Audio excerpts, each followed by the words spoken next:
तो शुरू करते हैं फिर से एक बार पास्ट कंटिन्यूअस टेंस को शुरू करते हुए। इससे पहले पास्ट का इंडेफिनिट यानी कि पास्ट इंडेफिनिट का अफर्मेटिव नेगेटिव सारे वीडियो हो गए हैं। उसके बाद है ये पास्ट कंटिन्यूअस यानी कि पास्ट का ये इंडेफिनिट के बाद कंटिन्यूअस का लेक्चर फर्स्ट लेक्चर है। कंटिन्यूअस टेंस में इंडेफिनिट के बाद आता है कंटिन्यूअस, कंटिन्यूअस के बाद परफेक्ट और परफेक्ट के बाद फिर परफेक्ट कंटिन्यूअस। तो इंडेफिनिट हो गया है। उसके बाद है पास्ट का कंटिन्यूअस टेंस। इसको अच्छे तरीके से समझते हैं, इसकी पहचान क्या होती है, इसमें हेल्पिंग वर्ब क्या होते हैं, वर्ब यूज क्यों, मतलब वर्ब का कौन सा फॉर्म यूज करते हैं, इसका मतलब क्या होता है, इसको एक एक करके अच्छे तरीके से पहले देखते हैं, उसके बाद समझते हैं।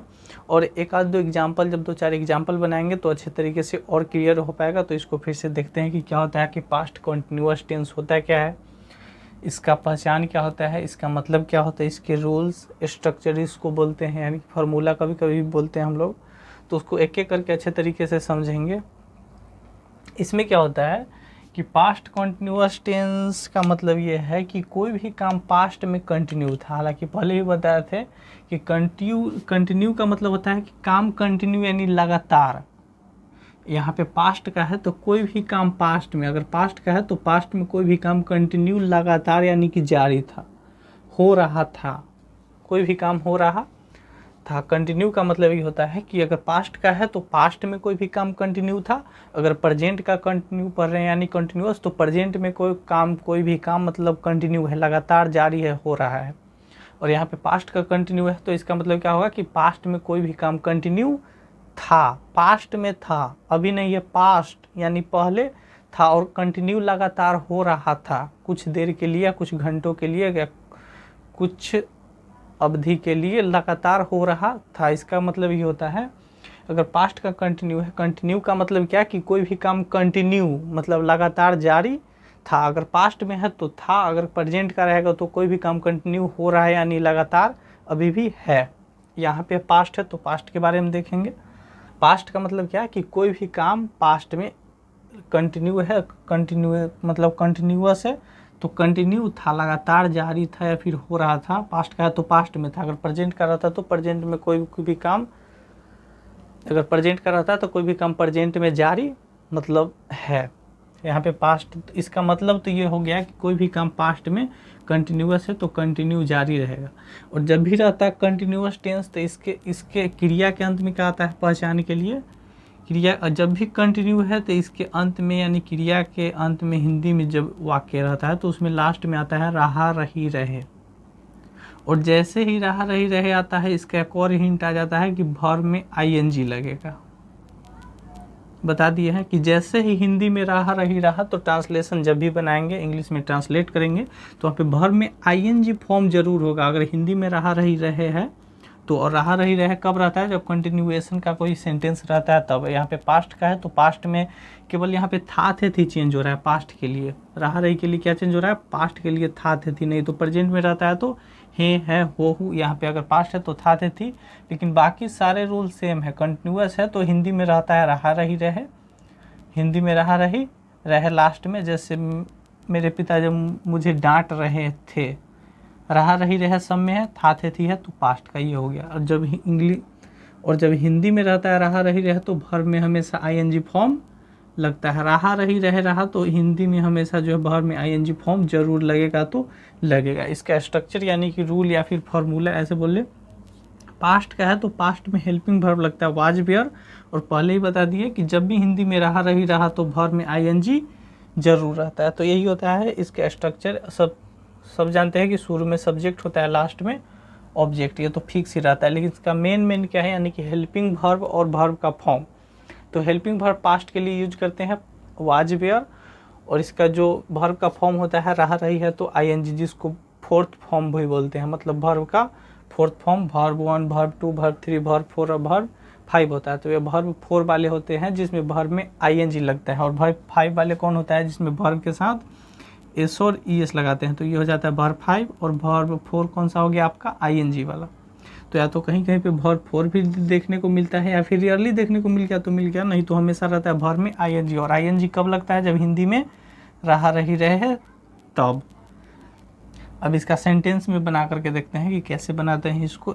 सारे रूल सेम है पहले की तरह, हेल्पिंग वर्ब केवल वाज वेयर है, तो यहाँ पे पास्ट के लिए हेल्पिंग वर्ब चेंज हो रहा है वाज वेयर, और कंटिन्यूएशन में है, अगर कंटिन्यू है तो वर्ब में आईएनजी जरूर से ज़रूर आएगा। इसका बनाएंगे तो क्या होगा, जैसे आप पढ़ रहे थे, वहाँ पे क्या बताया गया है कि पास्ट में कोई भी काम कंटिन्यू जारी था, मतलब आप पढ़ रहे थे, पढ़ने का काम हो रहा था पास्ट में, अभी उसे कोई मतलब नहीं, वो खेल रही थी, खेलने का काम जारी था, रहा रही आया, था थे है तो पास्ट के लिए, मतलब खेलने का काम जारी था, पास्ट में कंटिन्यू था, वह गुड़िया के साथ खेल रही थी या फिर गुड़िया से खेल रही थी, खेलने का काम पास्ट में जारी था, कंटिन्यू हो रहा था।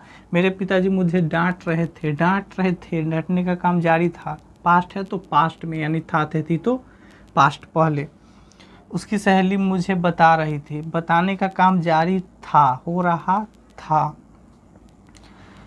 वे आपकी तारीफ कर रहे थे, मतलब तारीफ करने का काम जारी था, यानी हो रहा था, लगातार था, रहा रही गया तो मतलब पास्ट में है तो पास्ट में रहा रही के लिए था थे थी, और कंटिन्यूअस है यानी कंटिन्यूएशन में था वर्क, तो यहाँ पे भर में आईएनजी हमेशा लगेगा रहा रही के लिए। इसका मतलब यही है सीधा सीधा कि पास्ट में कोई भी काम कंटिन्यू बार बार मतलब लगातार जारी था, हो रहा था, इसका मतलब तो यही होता है बस। अगर पास्ट का है तो पास्ट में, अगर प्रेजेंट का रहेगा तो प्रेजेंट में अभी जारी है। जैसे इसमें अगर खाली लास्ट में चेंज कर देंगे हम है, मेरे पिताजी मुझे डांट रहे हैं, तो वहाँ पे प्रेजेंट में अब भी कंटिन्यू हो रहा है, यानी अब भी डांट रहे हैं, और डांट रहे थे यानी पहले तो पास्ट में, और अगर प्रेजेंट में है तो अब भी, जब प्रेजेंट रहेगा तो प्रेजेंट के लिए हेल्पिंग वर्ब चेंज हो जाता है, यानी ईज-एम-आर लगाते हैं, वो पढ़ लिए हैं। और था थे थी पास्ट में है तो पास्ट के लिए क्या करते हैं, केवल was were helping verb use करते हैं बस। इसमें वाज वेयर किसके किसके साथ वाज और किसके साथ वेयर करते हैं, जैसे आई, ही, सी, और सिंगल नेम के साथ यूज करते हैं वाज। और जितना भी बच गया जैसे यू, वी, दे और नेम्स, मतलब एक से ज़्यादा नाम होना चाहिए, उसके साथ क्या यूज करते हैं, वेयर। ये सब रहा तो वेयर, ये तो कॉमन चीज़ है। और यहाँ पे आई, ही, सी और नेम, सिंगल नेम नाम रहा यानी किसी एक का नाम रहा तो वहाँ पे वाज यूज करते हैं बस। यहाँ पे ध्यान रखना है कि आई के साथ भी वाज यूज होता है, ठीक है। जैसे आप पढ़ रहे थे, आपका क्या होगा, यू, यू के साथ हेल्पिंग वर्ब वेयर, पढ़ना का read,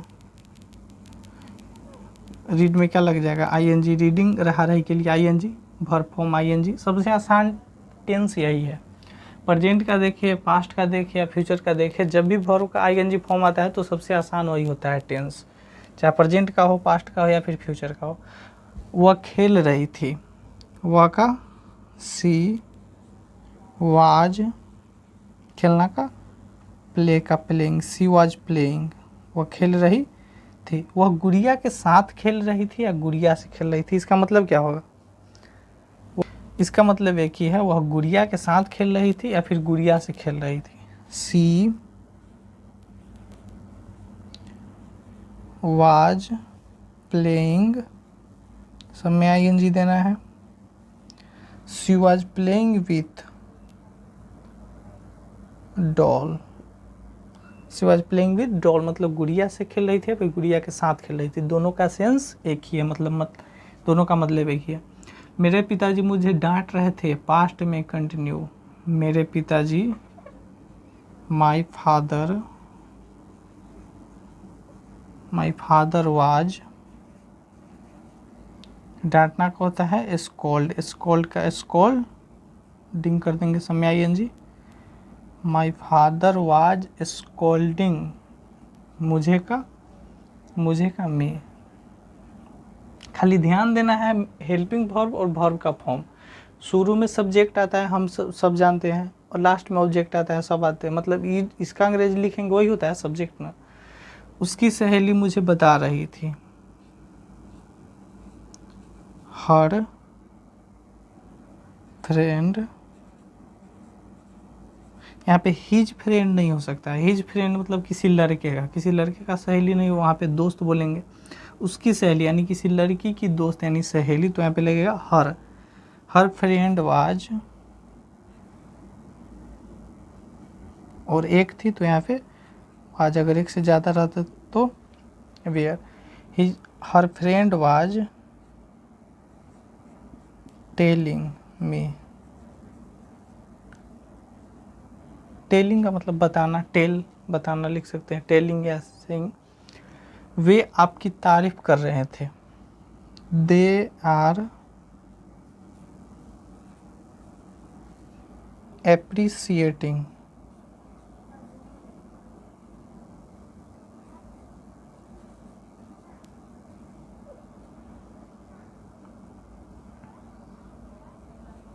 they are appreciating you. तो इसका क्या हो जाएगा, they are appreciating you. Appreciate का मतलब होता है किसी की तारीफ करना या फिर उसकी सराहना करना। वे आपकी तारीफ कर रहे थे, they are appreciating you. Appreciate का मतलब किसी की तारीफ करना या फिर सराहना बोलते हैं, मतलब तारीफ करना, इसका मतलब ये होता है उसकी तारीफ करो। अब उसी तरीके से इसका नेगेटिव जब बनाएंगे तो नेगेटिव में क्या करेंगे, केवल वाज वेयर के बाद नोट लगा देंगे और वर्ब के पहले, वाज वेयर के बाद और नोट के पहले लग जाएगा, सॉरी वर्ब फॉर्म के पहले लग जाए। अब इसका एग्जाम्पल बनाते हैं तो अच्छे तरीके से क्लियर हो जाएगा। अब इसका नेगेटिव देखते हैं। नेगेटिव में क्या होता है, नेगेटिव में केवल कुछ नहीं करना है, जैसे पहले बताया कि वाज वेयर के बाद कर देना है नोट। नेगेटिव बनाने के लिए जब भी नोट लगाएंगे तो हेल्पिंग वर्ब के बाद, उसमें क्या था, subject was were verb ING object था, वहाँ पे नोट नहीं था। तो नोट कहाँ पुट करेंगे, इसमें वाज वेयर यानी हेल्पिंग वर्ब के बाद और वर्ब आईएनजी के पहले, यानी हेल्पिंग वर्ब के बाद नोट और वर्ब, हेल्पिंग वर्ब के बाद और मेन वर्ब के पहले, यानी वर्ब का जो फॉर्म है उससे पहले नेगेटिव में क्या करेंगे, नोट पुट कर देंगे बस इसको बनाने के लिए। ठीक है, वाज वेयर के बाद नोट लगा देना है केवल बस। और जैसे बनाए हैं अफर्मेटिव वैसे ही बनेगा, सारा चीज़ सेम रहेगा टोटल। जैसे वह हमारे साथ नहीं खेला था, वह का ही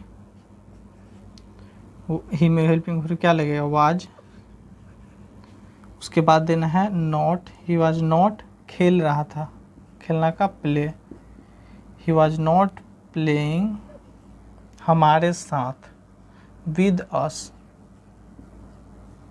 with us, he was not playing with us, वह नहीं खेल रहा था हमारे साथ। ठीक है, जितने भी होते हैं वर्ब के बाद वर्ब, सब्जेक्ट, हेल्पिंग वर्ब जो लगेगा पुट कर देंगे, नोट है तो नोट देंगे, अगर नहीं रहता तो अफर्मेटिव के लिए नोट पुट करके आगे जा सकते थे। वर्ब का फॉर्म आईएनजी, प्लेइंग, उसके बाद ऑब्जेक्ट देना है तो ऑब्जेक्ट हो गया लास्ट में विद अस। आप वहाँ नहीं जा रहे थे, you were not going there,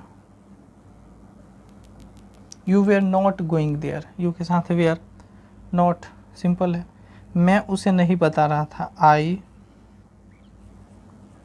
was not telling him या फिर हर, जो है जिसे नहीं बता रहा था, मतलब मैं जिसको नहीं बता रहा था, अगर कोई लड़की है तो हर, लड़का है तो him. I was not telling him या फिर हर। कोई मेरी मदद नहीं कर रहा था, इसको दो तरीके से बना सकते हैं। एक तो नो वन लगाएंगे तो उसका मतलब हो जाएगा सीधा सीधा कोई नहीं, नो वन मतलब कोई नहीं, और कोई अनजान के लिए लगाएंगे तो एनी वन लगाना पड़ेगा। इसका दो तरीके से बना सकते हैं, जैसे कोई मेरी मदद नहीं कर रहा था, anyone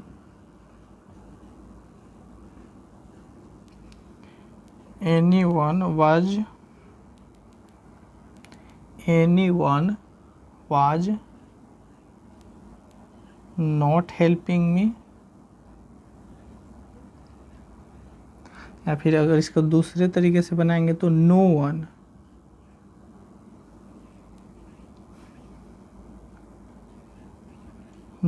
was helping me, no one was helping me. No one का मतलब ही होता है कोई नहीं, क्या होता है, इसका मतलब ही होता है कोई नहीं, मतलब नो वन वाज हेल्पिंग, मतलब कोई नहीं मेरी मदद कर रहा था या कोई मेरी मदद नहीं कर रहा था, दोनों का मतलब एक है, no one was helping me या फिर anyone was not helping me. आप वह मामला नहीं समझ रहे थे, यू वेयर नॉट, समझना का अंडरस्टैंड, तो अंडरस्टैंडिंग, यू वेर नॉट